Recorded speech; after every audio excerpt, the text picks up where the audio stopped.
I have said that the dollar collapse will be the single largest event in human history. Humanity will go through the 5 stages of awakening, being violently snapped out of denial and right into the anger phase. At this point, it will be both too late for anybody to take the kind of proactive action I have been talking about, or it will be far too dangerous to speak the truth.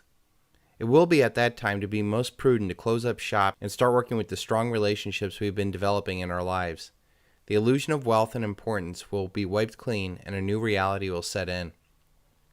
For some, it will be a horror show as the thin veil of civility is erased as the scarcity mentality brings out the worst in humanity. For others, a deeper, more meaningful, more abundant way of life awaits them as their chains are broken and new values are rewarded. Until that day, I hope everybody's preparing like today is the last day that the system is working. You are either prepared the best that you can today or you're fooling yourself. One day you'll wake up like I did and see that, like a thief in the night, we all have a 500 internal server error, and it will not just be some blog. It will be your bank account, your stock portfolio, your health insurance, your job, food, fuel, police protection, medication, everything.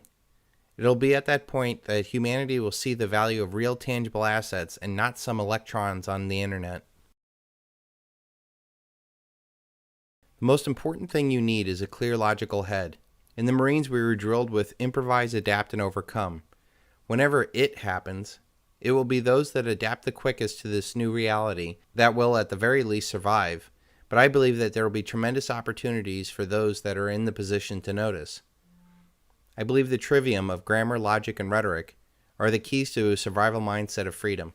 I would much rather have people with no physical preps, but with the right mindset in the face of chaos, than any group of physically prepared people that just plain lost their minds. Fortunately enough for those who already watch this blog and YouTube channel, this is not an either-or scenario. We will have the right mindset and physical preps, and I hope all my work that I've done with the Sons of Liberty Academy here on the blog and YouTube have helped many on this path. I think the second most important thing that you'll need is your network. Unless you're John Rambo, you will need to have a good group of friends and family. And I highly recommend that you look at those that are in your life now and see what kind of person they really are. Will they help you out when you're down? Are they friends with you for who you are or what you are?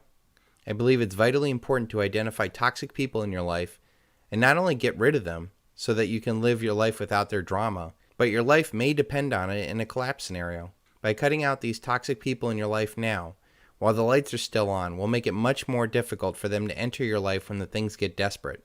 The next most important things you'll need are the real tangible stuff like food, fuels, preps, tools, guns. Just like Hurricane Sandy, when the dollar storm hits, your most basic needs will become the only thing that matters. Simply having a buffer of food and fuel might help you keep your head on straight so that you can stay focused. I highly recommend that people build up a buffer of food as far out as they feasibly can.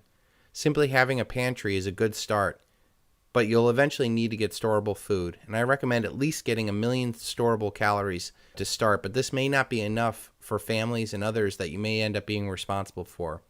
The last and final thing I think that you should be doing is buying silver. Don't think that you're just going to be able to buy everything that you want after the collapse. You need to have your own preps in line first. Silver will have a tremendous value in a global fiat currency collapse as a means of exchanging value for value.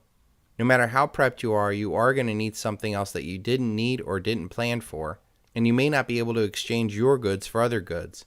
This is where real money has always filled the gap of barter networks and eventually global trade. Even enemy nations can exchange gold and silver with a level of trust that no other asset has. The true purpose of buying silver is not so much in the anger phase as much as transferring wealth into the next paradigm. I do think there is a good possibility that silver might decouple from the dollar a few days or weeks prior to a collapse, and that we may be able to take advantage of a very high silver purchase price before the store shelves get empty, but I wouldn't want people to become totally reliant on that. I do believe that we will be able to create a successful commodity banking system in the next paradigm and be able to fund the next generation of solutions for humanity as a new value structure sets in.